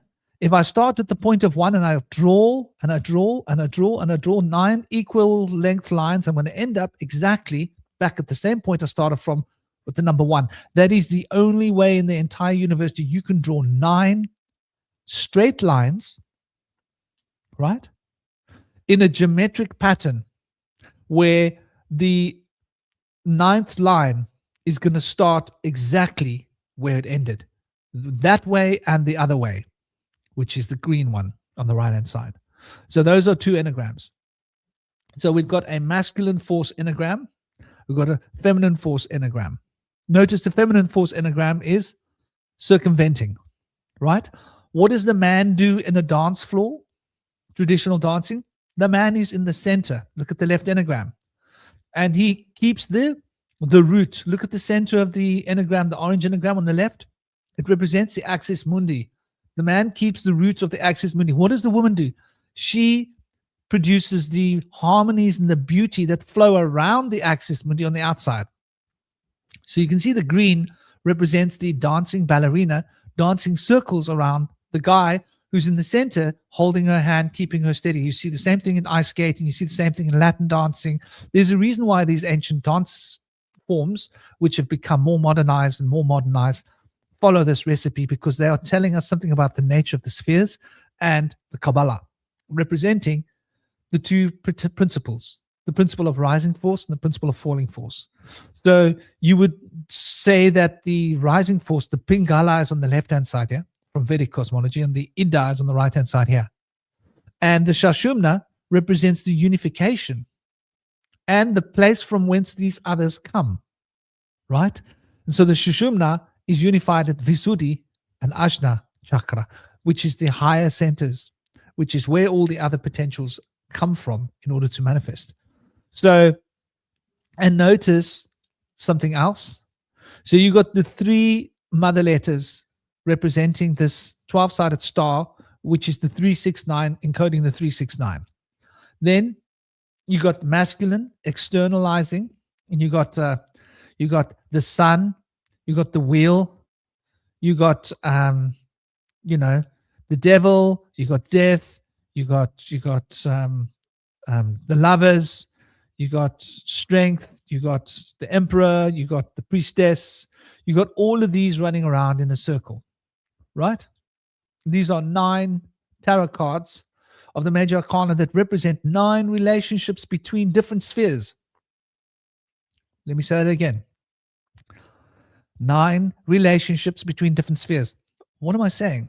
I'm saying that where the number 1 is, that's a placeholder for another sphere, because we're speaking multidimensional here. Where the number 8 is, number 6 is, that's a placeholder for another sphere.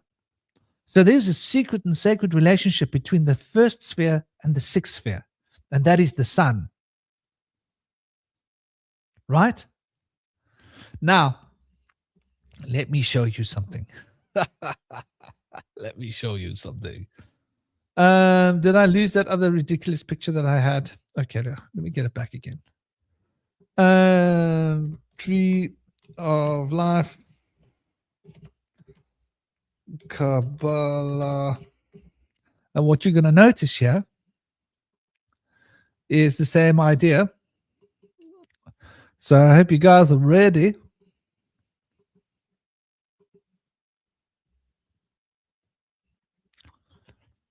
Why can't I bring that up? There we go. Okay. So what do we see here? What do we see here? We see a secret relationship between beauty and the crown, the first sphere and the sixth sphere, right? We see a secret. They'll tell us that that relationship is Jimal. Okay? I'll tell you that's fluff. That's hoggle poggle fluff, right? When we look at it, let me get you back to, but you see, they are suggesting that there's that important relationship there, right? So when we look at the ninth and the sixth, the sun is the sphere. What does the sun represent? Tifaret. Hello, the sun, the solar logos, the divine child. Have you seen the image on the tarot card of the sun? It's the divine child riding on the horse, personal power of purity with celebration. That is like moving towards the highest frequencies, right? There's another interesting relationship with one. One shares a sacred relationship with number 8. Why? The moon. That's really important to understand, right? So 6 represents the harmonies and the prana and the life. 8 represents knowledge, right? Represents the dynamic knowledge of being able to make things happen, magical knowledge, the moon, right? So one has this powerful association, the polarity with the moon, and in its number 6, copper, Venus, it relates to the sun. So you can start to extrapolate the reasons why all of these associations operate, and it's not by accident, right? The tarot cards literally just fit onto these just like that. You don't even have to do anything to them. I was sitting there contemplating them for a long time thinking, what am I going to do? How am I going to break out these tarot cards? How am I going to associate them? And I went into a deep state of reverie, deep state of meditation, and it hit me like a bang on the head, like bang. And I saw it. I saw it before me. It was shown to me by my guides. They showed me, they said, look at this. And I was like, oh my God, I didn't see it. How did I not see that? It's so obvious. They have made it excessively complicated so that you've got to make excuses for this and excuses for that and try to overcomplicate this and overcomplicate that and create this web of complexity. Why? Because they wanted to hide the truth in plain sight. This is those writers, all those writers that are celebrated for being masters and knowing so much about the Kabbalah. They were selling us horse manure. Sorry to say, horse manure is what they were selling, and that was their mission. So I've only got about 25 minutes until I want to be done. In fact, I want to wrap up soon. So here we got an idea of exactly how this enagrammic system fits together, and here you see all 3 superimposed. You see the yang enneagram and the yin enneagram. And so each one of these lines represents a tarot card and a relationship. And you'll notice that there are 21 relationships represented. Guess where the 22nd relationship is? Guess. The 22nd relationship is the relationship of the world. What is the world? The world is Malkut. The world is the reunification. What does Pythagoras call the 10th?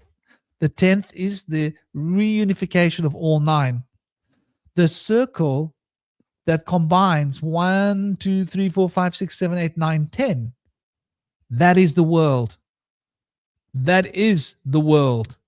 And that numerical association, the relationship between 1 to 2, 2 to 3, 3 to 4, 4 to 5, 5 to 6, 6 to 7, 6 to 8 to 9, that is the world. And what does the world relate to? Tav. What does Tav relate to? Saturn. How many relationships are there between those 8 numbers? Right? If we look at them carefully. There are 9 relationships moving around in a circle, right? In a circle. But when they're not in a circle, how many relationships are there? 8. You see, Saturn's Q is hidden in this, right? When you break open the enneagram and you open up the knowledge, it's no longer a circle because you've broken it open. When you break it open, it becomes 8. Saturn, you're now looking at time. So cosmic time is a circle. Saturnial time is a broken vessel. This has got to do with what they speak of as the fall. And they've overcomplicated all this nonsense and turned it into a weird narrative about religious concepts and stuff. The fall, yeah, the Adam Cadman fall, what they've presented as this, big love. Namaste, Vincent. How you doing? I hope you're well, man. I hope you're healthy. I hope you're looking after yourself. Hey, Carly. Namaste. Big love, dear Carly. I hope you're having a great session. I hope you had a great session. I hope you're taking it easy. So when we look at how these all fit together, we can see there's a perfect synchronous. And the 10 Sefirot are running in a circle, right? The 10th Sefirot is where the world archetype meets, and it is the synthesis of all 9 spheres. So within Malkut, you have all 9 spheres shining into Malkut as a singular unit. That's why the 10th sphere is a sphere that isn't numbered, but it is a synthesis of all, which is the rebirth octave of those 9, which is 10. That's Malkut. That's why they say there's 10 spheres and not 9. 10 spheres and not 11. Because all 9 of these spheres exist within a 10th sphere.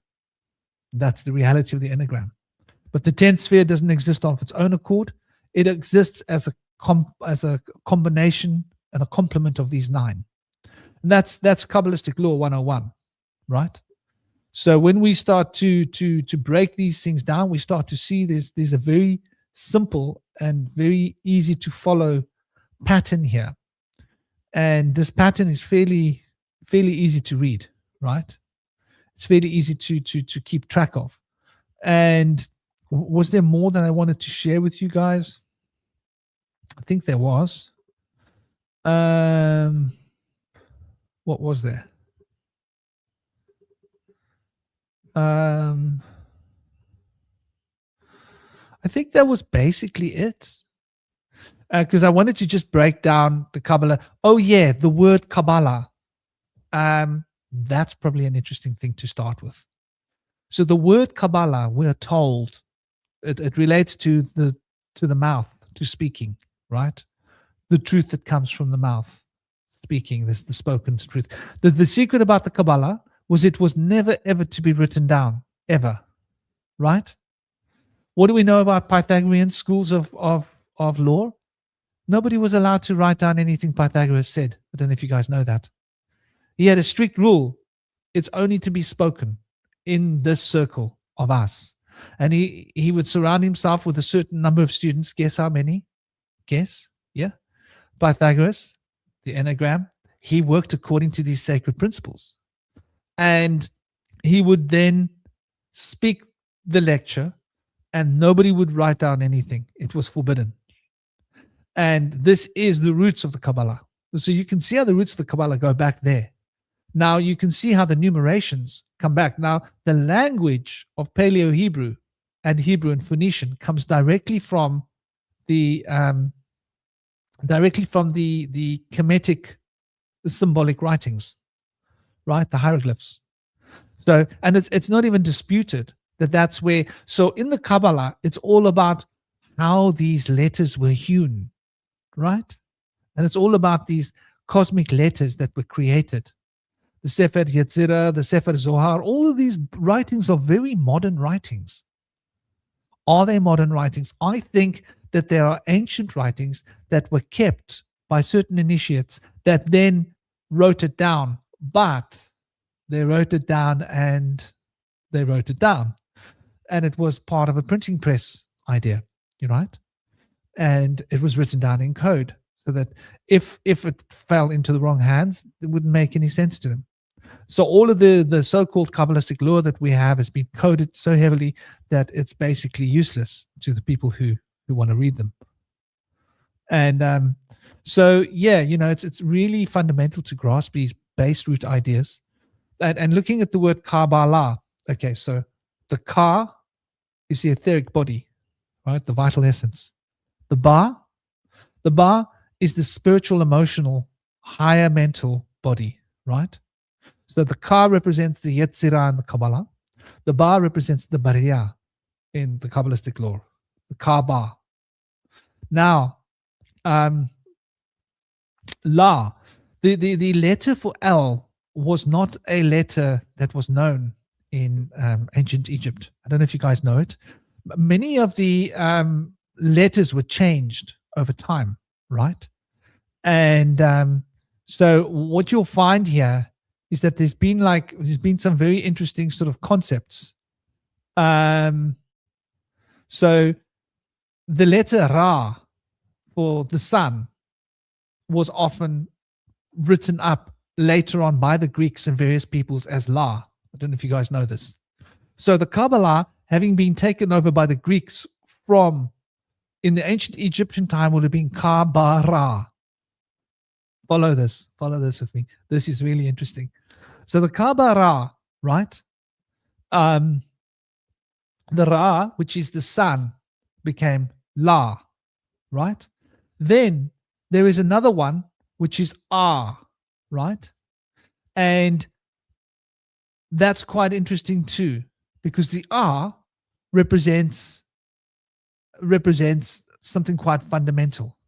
That's AA is written for a deity of the moon, right? So we've got the Ka, the etheric, right? We've got the Ba, the astral. We've got the sun and we've got the moon. What are they trying to say? Kabara. Ra. Kabara. Kabbalah. And then they changed the pronunciations. They lost the pronunciations for Hebrew as well. That's really funny. When you go to Israel, you'll learn these things. Go live in Israel for a couple of years. You'll be shocked at what you pick up. They had to re-standardize how the Kabbalah was pronounced and re-standardized how it was written, and they couldn't agree on it. So they had to have big conferences and votes between different people from different parts of the world because they were all speaking different versions of Hebrew. So they reinvented a standardized version. This is why all the modern script has got all those dots and funny things in it, because like the letter Bet, for example, could be pronounced with a V or a B, but they had to standardize it to whether it's a B or a V. And so there are a number of these additions that were added into the modern Hebrew because there were no vowels. So they had to insinuate vowels upon the consonants because there are no vowels in the ancient. Vowels could be manipulated. There's a very fluid and liquid language, this old language that Paleo-Hebrew that became Hebrew. But they had to structure it the way we've structured our other languages, because otherwise it would be very hard to brainwash us with it.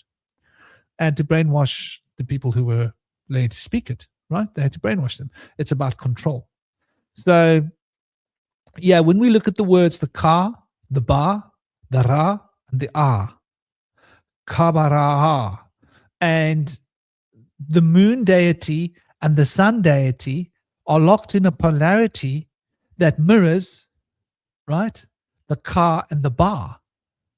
And the subtle suggestion here is that the Ka is an emanation of the sun and the Ba is an emanation of the moon. Or what we know as the moon is the externalized emanation potential of the Ba, and what we know as the Ka is the externalized emanations of the Ka. And so hence the etheric is externalizing itself in the sun. And what comes out of the sun? Electricity, right? Eth comes from the roots of Aleph and Tav, the first and the last, right? Which represents that 369 triangle, the yellow one that you can see if you look at this image, and the circle around it. That is the triangle in the circle. Now we're talking alchemy. Can you see how the alchemy is an externalization of the same principles we're talking about here? Well, the moment you understand what the Kabbalah really is and how it really works, you can decode every form of occult or mysticism on it, because it is foundational and fundamental to all systems, and all systems fit into it, right? And that's like really something powerful to recognize. When one recognizes that, it's like an incredible breakthrough, right? It's some powerful breakthrough that happens. It's like, wow, it's one of those wow eureka moments. So yeah, we've been going for 1 hour and 47 minutes, and I've got to go and check on my little boy. But I just wanted to give you guys a little bit of an insight into the nature of how the Kabbalah has been taught to us in a very linear structure, and how those linear structures of that funny little tree that they show us locks our minds into a particular way of thinking about it. And it's part of a psyop. It's part of a way to pull us away from understanding that this is a conceptual way of understanding the emanations, and numerology is fundamental to it. You understand this geometry and what's going on here and the relationships between the numbers, and you'll gain a very deep insight into numerology and how it works. And that will mean you can geometrically learn to decode things. And it's all there. It's all in the enneagram. So the enneagram is the source of the Kabbalah. The Kabbalah is the enneagram. And the 9 spheres spoken of in the Sufis, which is decoded and put into the Qibla. And notice the word Qibla and Kabbalah, the same. The Arabic word Qibla. In fact, the Arabic and the Hebrew are almost the same language. If you really go and live there, you'll find like a lot of the words are the same in the languages. If you listen to the counting in Arabic and the counting in Hebrew, they're very similar. And they might have different looks, but even it's Aleph or Alif, Bet, Gimal or Jimal, right? It's a Jimal or a Gimal. It's a Bit or a Beth. It's an Alif or an Aleph. It's the same letters. It's the same alphabet. It's the same words. It's the same everything. So when they're speaking about Qibla, you're talking about Kabbalah. Only they've taken it to make it exoteric, to say it's just about people facing Mecca. No, people are facing Mecca. Why?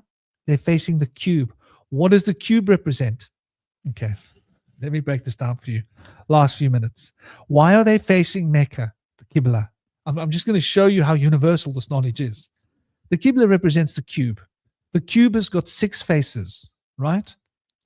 The 6 faces, and there are 7 fundamental principles, right? So these 7 fundamental principles are the 7 fundamental letters.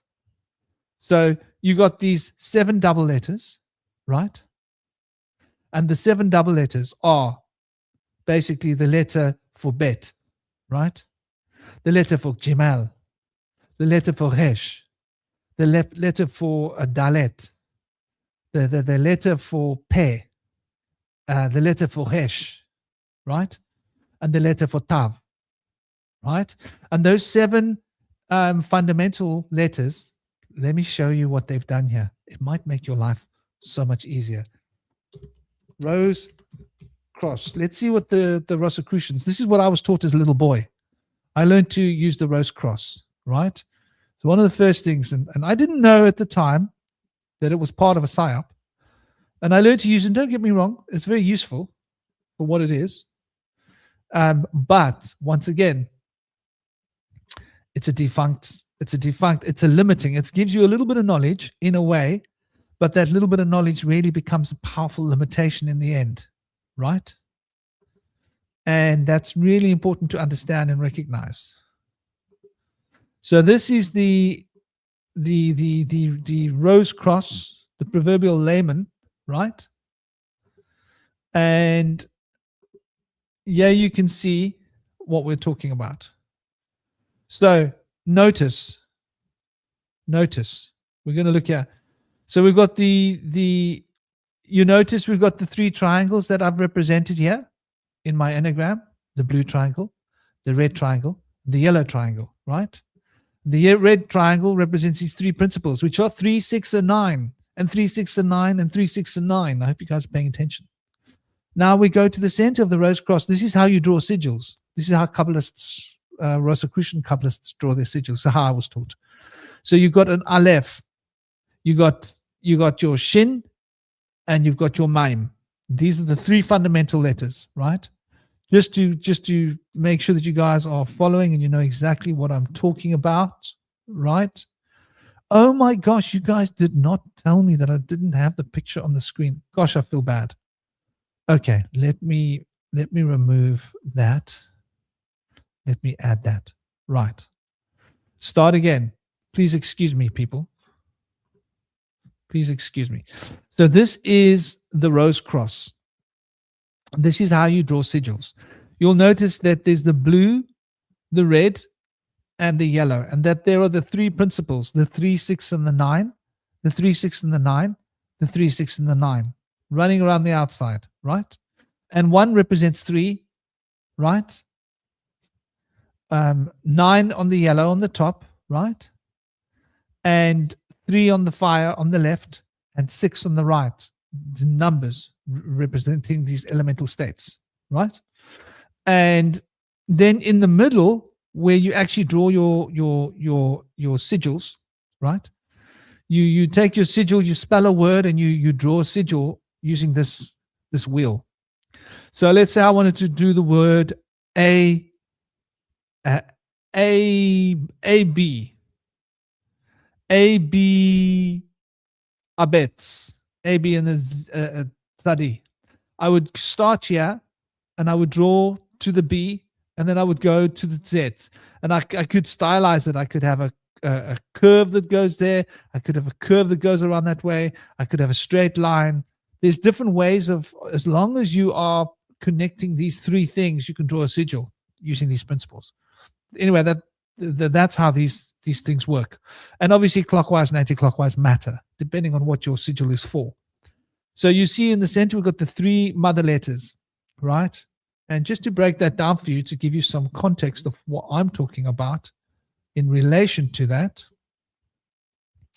you see in the center here, you see these 3, you got the 3, 6, 9, the yellow, right?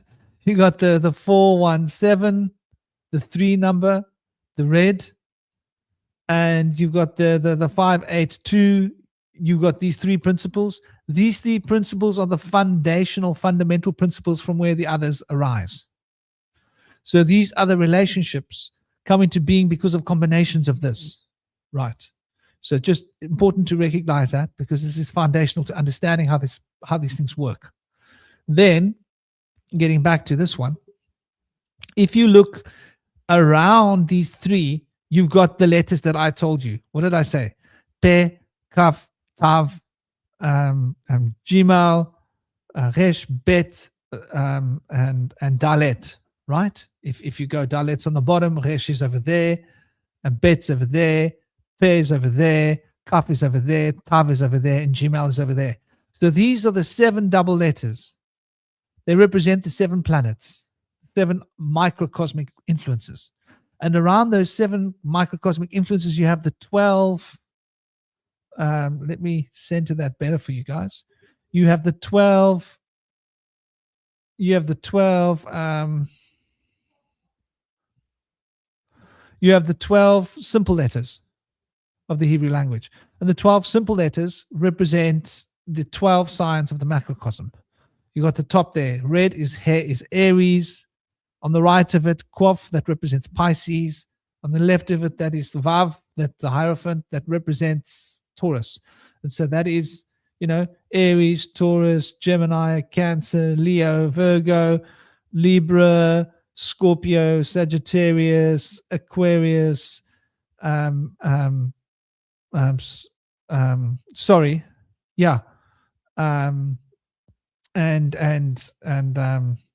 Aquarius and Pisces, representing the 12 constellations. So this is an astrological wheel that represents the 3 fundamental principles, and you can see how this is where all of the lore comes from, to understanding and decoding sort of this Kabbalistic things this comes from Rosicrucianism. Now, where did Rosicrucianism get their roots from? A big part of the Rosicrucian roots came from the Arabic world. People don't know this. Comes from the Kabbalah. right? And the Kabbalah is the Arabic version of what we call the Kabbalah. So when we speak about the Kabbalah as being Judaic, it's not. It's held by the Muslims. Well, not it's esoteric, only certain. The imams, some of the imams have this knowledge. I've met an imam who we've had discourse on this, and the Khalifka will give certain knowledge and wisdom to certain of the imams when they get initiated. So we have this law that's being represented here with the rose cross in the center. And then we get back to the image. So there's an idea for you to understand what I was saying before about the seven. I'm not sure what I was getting at. What was I saying about it specifically? About how the seven. Oh yeah. So if you take three things, right? And let's say you take A, B, C, right? And you want to make a code out of A, B, C. How many different ways can you fit it together? Well, you can say A, B, C. That's 3. Then you can say A, B. That's 4. Then you can say B, B, C. That's 5. Then you can say A, C. That's 6. And then you can say A, B, C. That's 7.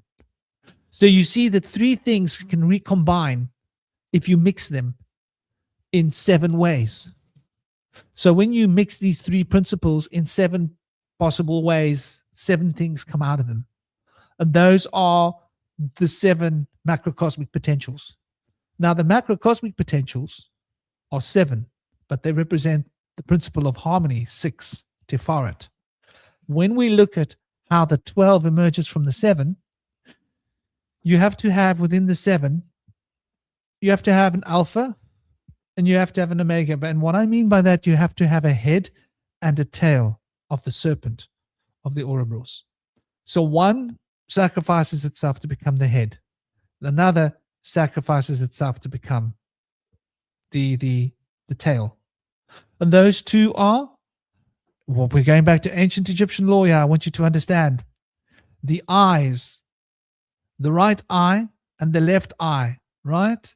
The eye of Horus and the eye of Isis, right? The eye of Re and the eye of the 2 eyes of the sun and the moon. Why are the 2 eyes the sun and the moon? Because they circumscribe Horus. The horizon is captured by the 2 eyes of the sun and the moon. And the horizon is a circular form. It's the wheel, right? So this Ouroboros is expressed in the subtle knowledge that's bound in the ancient Egyptian law, which is essentially Kabbalistic law, where this knowledge comes from. And what then is left are 5 planets. And those 5 planets have a masculine and a feminine element. So then we have the Jupiter, which has a masculine Sagittarius and a feminine Pisces. Then we have Mercury, which has a masculine Gemini and a feminine Virgo. Then we have Mars, which is a masculine Aries and a feminine Scorpio, right? Then we have Venus, which is a masculine Libra and a feminine Taurus. And then we have Saturn, which is a masculine Capricorn and a feminine Aquarius. And so you see these 10 signs then fit in to the head and tail represented by Cancer and Leo. Why were the ancient Egyptians aligning their things with the constellation of Leo and Cancer? Because it's the head and tail, buddy. It's the beginning and ending, alpha omega of the cosmos, which is the 7 principles reflected outwards, which is the fundamental mixations of the fundamental 3 principles, which is the triad. There's no accident that the word triad and the word tree are fundamentally connected, right? That the tree comes from triad, right? So when we look at the tree of life, the triad, we see this reflected. It's quite universal. So there's like a last little tidbit of something to think about. How the 12 emerged from the 7 emerge from the 3. And when you take the 12 and you add 7 to it, you end up with 19. And when you add 3 to it, you end up with 22. That's why there are 22 major arcana. That major arcana is an ancient Egyptian legacy. And this is something that has been known in the mystery schools, but it hasn't been spoken about. I was taught this in the mystery schools when I was a little boy. Yeah. Because I was a latent psychic with latent powers as a child, when I was 12, I reawoken those powers. And I suddenly learned how to communicate with beings, and I could affect things, right? As a 12-year-old. And immediately when my powers awoke, they awoke partially because I'd met a master who started teaching me how to really concentrate. And that concentration boomed my powers. And then I got into a situation where I had to use them, and I had non-physical beings teach me how to actually utilize these things that had been like a curse to me my whole life as a child. And suddenly, out of the woodwork started crawling these sophisticated gentlemen, and started taking me to these occult places, Rosicrucians, libraries, to show me how to find knowledge and how to decode this knowledge. And then, they wanted me around, and I was like, I wasn't sure about them. And I knew they wanted something from me. And I was like, you guys want something from me. I can feel it. And they were like, well, it's symbiotic. You can have a magnetic effect on our work that we're doing. It's a synergy. And so I was distrusting immediately, and rightfully so. That's why I never joined the order. And other mystery schools that I was in, I never officially signed on to be in the mystery schools. But because I was fully latent, I was invited as an honorary member. And I had problems with other members in these mystery schools feeling terribly threatened by me, because they were all adults and they'd worked really hard to get where they were. And I just walk in and I'm like brought into the Holy of Holies and working with the group. And they were like, they had a problem, but the high priest was like, no, this is how it has to be. And they thought it was sacrilege that I was allowed to get given this knowledge, but it was how it was. And, the different places where I was at different times, this followed me around till I was 19, 20. And then I decided I was going to work on my own. I'd had enough of all these groups. No, it was probably in my early 20s where I decided I had enough of these guys. They're all up to no good. And that's when I decided in my early 20s, 23, 24, that I needed to go to India. It came to me in a flash. My guides literally showed me where I was going to go. So for me, it's been a synchronous journey through. When I went to India, the Kabbalah was revealed to me. I met a gentleman who was a master of Qibla. How funny is that? And how did I meet him? In trance. How did he meet me? In trance. And then we saw each other and recognized each other. It was like deja vu moment. And I was like, I'd been seeing him when I was in my sacred trance in my morning, because I would sit in meditation for 4 hours every morning, right? And I'd be sitting in meditation, and there he would be. And he'd be singing in his tower, singing his Qibla prayers, and he would be having visions of me. And then the universe brought us together, and we could barely speak the same language. So we had people coming to help us, so we would draw pictures and communicate with pictures. And guess what we were drawing? We were drawing these 9-sided geometric patterns that we were understanding. We were able to telepathically communicate through little pictures. We didn't need words. So it was like a profound relationship I had with this guy. Just one of the many people I met along the way when I was living in India. People with genuine psychic powers as well. So, I think we've been led down the garden path. We've been led astray. All of these so-called texts and books, they've been here to lead us off, to hide the truth. And it's up to us to regain the truth. So there we go. It's been more than 2 hours. I'm going to send you all big love. Big blessings. I hope you guys have an absolutely wonderful day and a great start to the weekend. I hope you guys enjoyed this as much as I did. Thank you for being here. Gaz and Howard and Carly and Vincent and Freya and everybody else that's been here, sending you all big love. Sending blessings, peace, honor, and respect to all of you. Don't forget to smile, keep the smile alive. And to everybody else that came and joined as well, Om Namah Shivaya. I'm sending you all big love and blessings. And I'm going to be breaking down the Enneagram numerology piece by piece, breaking down the path working piece by piece between the different spheres to understand this hyperdimensional 9-sphered system, which is all represented by a single sphere, which is a single circle, something you can hold in your hand. And when you see in the tarot card somebody holding the sphere in their hand, I want you to understand what they're holding. They're holding the tree of life. They're holding this ancient knowledge. So you'll see it in, for example, in the hands of the emperor, for example. And the emperor is holding the sphere in his hand because he represents completion, right? Number 9. Go figure. Anyway, before I get carried away, sending you all big love and blessings. Om Namah Shivaya. Take it easy. Keep it sweet. Keep it light. See you guys tomorrow, 6 p.m. for the usual roundtable. And till then, big love. And Tom Rue, thank you to you too. Thank you, everybody. Sending you all so much love. And lovely to see you again, Vincent. And Howard. And everybody else. And Gaz and the crew. And Freya. And I hope you guys, hope your weekend is going to just get better. Om Shanti.